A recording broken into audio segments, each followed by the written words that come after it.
نماز کے بنیادی آداب۔ بسم اللہ الرحمن الرحیم۔ اللہ نے زمین پر جب سے انسانوں کو بسایا ہے، ہر زمانے اور ہر قوم میں عبادت کا کوئی نہ کوئی طریقہ لازماً قائم رکھا ہے، اور ان طریقوں میں سے دو لفظ ایسے ہیں جن کو مستقل استعمال کیا جاتا رہا اور اس کے احکام نازل کیے جاتے رہے، ایک نماز اور دوسرا روزہ۔ اور نماز ایک ایسی عبادت ہے جو کسی نہ کسی شکل میں ہر امت پر فرض کی جاتی رہی ہے۔ اہل ایمان جو محمد صلی اللہ علیہ وسلم کے امتی ہیں، ان کے ایمان کے بنیادی تقاضوں کو پورا کرنے کے لیے سب سے پہلا حکم یہ دیا جاتا ہے کہ جیسے ہی کوئی شخص کلمہ لا الہ الا اللہ محمد الرسول اللہ کا اقرار دل و جان سے کرتا ہے، پورے اخلاص کے ساتھ کرتا ہے، تو پھر چند ہی گھنٹوں کے بعد اسے باقاعدہ اس کا ایک عملی نمونہ پیش کرنا ہوتا ہے، اس کا اظہار کرنا ہوتا ہے کہ وہ واقعی ایک اللہ کا بندہ ہے اور محمد صلی اللہ علیہ وسلم کو اللہ کا رسول اور اس کا بندہ تسلیم کرتا ہے، اور وہ ہے نماز۔ جیسے ہی کسی شخص نے کلمہ پڑھا تو چند گھنٹوں کے بعد ہی کسی نہ کسی نماز کا وقت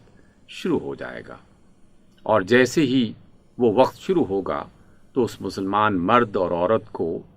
اپنے ایمان کے اظہار کے لیے اور اس کے ثبوت کے لیے اللہ کے سامنے اپنے سر کو جھکانا پڑے گا۔ ایک سر کو جھکانا جو ہے اصطلاح کے طور پر عمومی انداز میں استعمال کیا جاتا ہے کہ ہم اللہ کو مانتے ہیں، ہم اللہ کی باتیں مانتے ہیں، ہم اللہ سے محبت کرتے ہیں، اور زندگی کے مختلف معاملات میں اس کے حکم کو اپنے سامنے رکھتے ہیں۔ لیکن یہ والا اظہار جو ہے یہ فوری طور پر اختیار کرنا پڑتا ہے کہ جیسے ہی اللہ تعالیٰ کی طرف سے یہ ندا آئے کہ حی علی الصلاح اور حی علی الفلاح، تو ایک مومن مرد ہو یا عورت اسے فوراً اللہ کے سامنے پاکیزہ ہو کر، باوضو ہو کر، سر کو جھکا کے اس بات کا ثبوت دینا ہوتا ہے کہ وہ واقعی اللہ رب العزت کو اس پوری کائنات کا خالق اور مالک سمجھتا ہے، اپنا بادشاہ اور حاکم اور فرمانروا سمجھتا ہے، اور وہ اس کے سامنے اپنے سر کو جھکا کے اپنی بندگی کا اظہار کر رہا ہے۔ اس لیے نماز ایک ایسی عبادت ہے کہ جو ہر مسلمان پر فرض کی گئی، اور نماز ایک ایسی عبادت ہے جو ہر حال میں فرض کی گئی۔ روزوں کے بارے میں یہ حکم ہے کہ اگر کوئی مریض ہو تو وہ روزہ چھوڑ سکتا ہے، اور جب وہ صحت یاب ہو جائے گا تو روزہ پورا کر لے گا، اور اگر خدا نہ خواستہ وہ کسی ایسے مرض میں مبتلا ہو گیا کہ وہ روزہ نہیں رکھ پا رہا تو بس اس کی طرف سے فدیہ ہی کافی ہے۔ اسی طریقے سے حج، دنیا میں لاکھوں مسلمان ایسے ہیں جنہوں نے کبھی حج ادا نہیں کیا، اور ان پر حج فرض بھی نہیں ہے، اس لیے کہ اس کی شرط باقاعدہ اس استطاعت کے ساتھ جوڑ دی گئی ہے کہ آدمی کے پاس اتنا مال ہو، وہ سفر کی سہولت میسر رکھتا ہو، صحت ہو، حالات مناسب ہوں، ان تمام چیزوں کو سامنے رکھتے ہوئے کسی پر حج فرض ہوتا ہے۔ لیکن نماز ایک ایسی عبادت ہے کہ وہ مرد اور عورت، وہ صحت مند ہے، بیمار ہے، گھر میں ہے، سفر میں ہے، حتیٰ کہ لڑائی کی حالت میں بھی اسے نماز معاف نہیں کی جاتی۔ اس لیے تمام اہل ایمان کو نماز کے بارے میں خصوصی توجہ دینی چاہیے۔ بدقسمتی سے لاکھوں کی تعداد میں مسلمانوں میں سے ایسے لوگ موجود ہیں جو اس بات کو نظر انداز کر چکے ہیں یا اس کی طرف توجہ نہیں کرتے، اور جو نماز ادا بھی کرتے ہیں ان میں سے بھی ایک بڑی تعداد ہم جیسے لوگوں کی ایسی ہے کہ جو اسے ایک بوجھ سمجھ کر، ایک مصیبت اور مشکل سمجھ کے بس سر سے اتارتے ہیں۔ اس لیے سب سے پہلی بات اپنے ذہن میں تازہ کر لینی چاہیے، اپنے بچوں کو مستقل سمجھانی چاہیے، اور نہ صرف سمجھانی چاہیے بلکہ اپنے عمل کے ذریعے سے انہیں اپنے ساتھ شریک کر کے انہیں نماز کا پابند بنانا چاہیے، اور وہ یہ ہے کہ ہم نماز صرف اور صرف اللہ کی رضا کے لیے ادا کرتے ہیں، اللہ کے حکم کی اطاعت میں یہ کام کر رہے ہوتے ہیں۔ اور جب ہم نماز ادا کرنا چاہتے ہیں تو اس کے بنیادی آداب یہ ہیں کہ اس نماز کے لیے اپنے آپ کو ذہنی طور پر اور دلی طور پر پورے طریقے سے تیار رکھا جائے۔ کسی فرد کے خوف کی وجہ سے نماز نہیں ادا کرنی، کوئی دنیا کا لالچ اختیار کرنے کے لیے نماز ادا نہیں کرنی، بلکہ صرف اور صرف اپنے رب سے اپنی محبت کے اظہار اور اپنی اطاعت کے اظہار کے لیے نماز کو ادا کرنا ہے۔ پھر چاہے رکعتیں کم بھی کیوں نہ پڑھی جائیں تو اللہ تعالیٰ کے ہاں مقبول ہوتی ہیں۔ اور یہاں کم پڑھنے کا مطلب یہ ہے کہ اگر وہ بعض نوافل ادا نہیں بھی کرتا، بعض ایسی سنتیں کہ جس کو ادا کرنے کی فرصت نہیں مل رہی وہ ان کو نہیں بھی ادا کرتا، صرف فرائض ادا کر دیتا ہے، اور وہ اس بات کا پورا اہتمام کرتا ہے کہ میں یہ فرائض اللہ تعالیٰ کے حکم پر، رسول اللہ صلی اللہ علیہ وسلم کی سنت اور آپ کے حکم کی اطاعت کرتے ہوئے پورے دل سے ادا کر رہا ہوں، پوری توجہ سے ادا کر رہا ہوں، تو یہ چند رکعتیں کم از کم اس کے بنیادی فرض کو ادا کرنے کے لیے کافی ہوں گی۔ البتہ محبت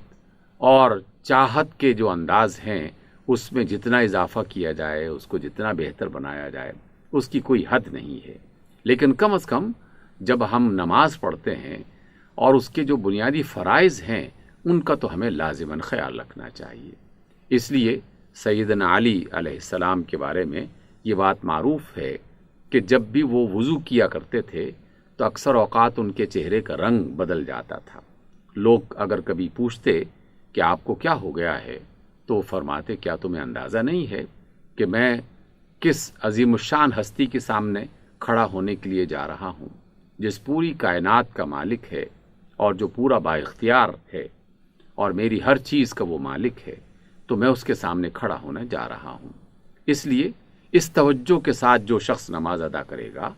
تو پھر ہر چیز کا وہ پورے طریقے سے اہتمام کرے گا۔ وضو کرے گا تو اپنے ہر عضو کو، جسم کے ان حصوں کو جنہیں دھونا لازم ہے، جن پر مسح کرنا لازم ہے، وہ اس کا پورا اہتمام کرے گا۔ اپنے لباس کو، اپنے بدن کو پاک صاف کرے گا۔ اور پھر جو سب سے اہم ترین بات ہے کہ اس نے نماز کی تیاری کر لی، قبلہ رو ہو گیا، لیکن اب وہ جو ارکان ادا کر رہا ہے نماز کے، یعنی وہ جو کھڑا ہے، وہ جو رکوع میں جاتا ہے، وہ جو سجدے میں جا رہا ہے، تو اسے پوری کوشش کرنی چاہیے کہ چند منٹ کی یہ عبادت پورے سلیقے سے ادا کی جائے، کیونکہ ایسے بے شمار لوگ ہیں جو بہت تیزی کے ساتھ ہر رکن کو ادا کر رہے ہوتے ہیں۔ جو قیام کی حالت میں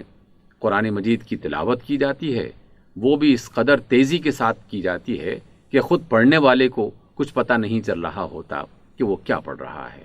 اور رکوع اور سجدے میں محض ایک ایکسرسائز کے طور پر ایسا لگتا ہے کہ وہ کسی پرندے کی طرح ٹھونگے مار رہا ہے۔ رسول اللہ صلی اللہ علیہ وسلم نے ایک شخص کو اس طرح نماز ادا کرتے ہوئے دیکھا تو آپ ناراض ہوئے اور کہا کہ ارجع فصلی فإنک لم تصلی، واپس آ جاؤ، آ کے نماز پڑھو کیونکہ تم نے نماز نہیں پڑھی۔ پھر اس نے جو بھی اس کی سمجھ میں تھا اسی طریقے سے اس نے جلدی جلدی نماز ادا کر لی۔ آپ علیہ السلام نے پھر اسے سمجھایا اور بالآخر آپ نے تسلی سے اسے یہ بات بتائی کہ دیکھو، ہم جب اللہ کے سامنے کھڑے ہوتے ہیں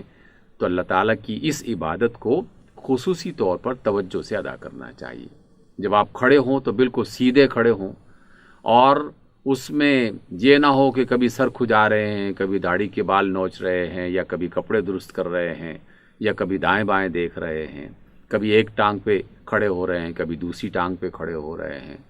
تو یہ جو بے توجہی ہے یہ مناسب نہیں ہے۔ جب رکوع میں جاؤ تو پھر رکوع میں بھی پورے وقت کے طور پر کم از کم 3 بار اگر کسی شخص نے تسبیح پڑھنی ہے تو وہ اس انداز میں لازماً پڑھے، سبحان ربی العظیم، سبحان ربی العظیم، سبحان ربی العظیم، یعنی جو وہ ادا کر رہا ہے ان کلمات کو اسے پتہ بھی چلے کہ میں نے یہ والے کلمات پڑھے ہیں۔ پھر جب وہ رکوع سے کھڑا ہو تو بالکل سیدھا کھڑا ہو جائے، پھر اطمینان سے سجدے میں جائے، اور سجدے میں بھی اس کی پیشانی، اس کا ناک، اس کے دونوں ہاتھ، اس کے گھٹنے، اس کے پاؤں کے پنجے، یہ سب زمین پر اس طرح لگے ہوئے ہوں کہ اس میں سے کوئی بھی چیز زمین سے اٹھی ہوئی نہ ہو، اور اس میں بھی جو تسبیحات پڑھے سبحان ربی الاعلیٰ، اور اس کے ساتھ مزید بھی کچھ پڑھنا چاہتا ہے جو سنت کی بعض کتابوں میں موجود ہے، تو کم از کم جو بھی پڑھے تو وہ تسلی سے اور اطمینان سے ادا کرے۔ اس طرح آپ صلی اللہ علیہ وسلم نے فرمایا کہ جب قیام کرو تو پورے اطمینان کے ساتھ قیام کرو، جب رکوع کرو تو پورے اطمینان کے ساتھ رکوع کرو، جب سجدہ کرو تو پورے اطمینان کے ساتھ سجدہ کرو۔ تو اطمینان کے ساتھ ادا کی جانے والی نماز وہ اللہ تعالیٰ کو پسند بھی ہے اور وہ اللہ تعالیٰ کی بارگاہ میں قبول بھی ہوتی ہے۔ اس کو مزید بہتر بنانے کے لیے یقیناً آدمی قرآن مجید کی تلاوت زیادہ کر سکتا ہے، تسبیحات جو آپ صلی اللہ علیہ وسلم کی مختلف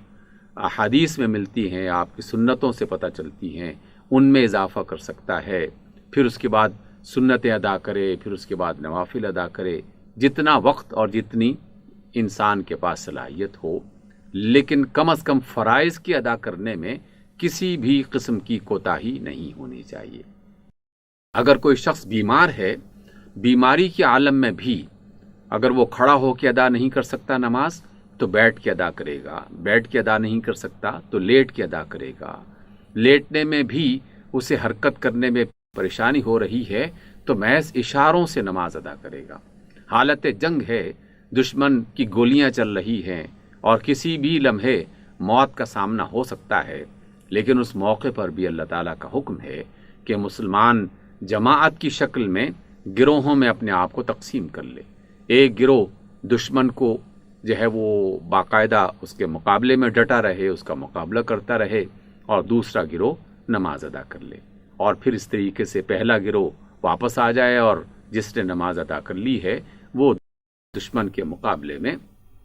سیسا پلائی ہوئی دیوار بن جائے اور دفاع کرے، اور پہلا گروہ اپنی نماز ادا کرے۔ خوف کی نماز، سفر کی نماز، اس میں تخفیف ضرور ہے، یعنی اس میں سہولت اور آسانی رکھی گئی ہے، لیکن ایسا نہیں ہے کہ نماز ہی معاف ہو جاتی ہے۔ نماز ایک ایسی عبادت ہے جو کسی حالت میں معاف نہیں ہے، اس لیے اس کی کوتاہی کو ختم کرنا چاہیے۔ جو نمازیں رہ گئی ہیں ان کو ادا کرنے کی کوشش کرنی چاہیے، اللہ تعالیٰ سے استغفار کرنی چاہیے،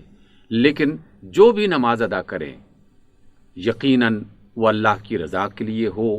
اور اس کے آداب کا پورا خیال رکھا جائے، تو یہی نماز قیامت کے روز ہماری شفاعت کا ذریعہ بنے گی، نجات کا ذریعہ بنے گی، اور اللہ تعالیٰ کی جو رحمتیں ہیں جس کے ہم سب امیدوار ہیں اس کا ذریعہ بنے گی۔ اللہ تعالیٰ ہمیں نمازوں کا پابند بنائے، آمین۔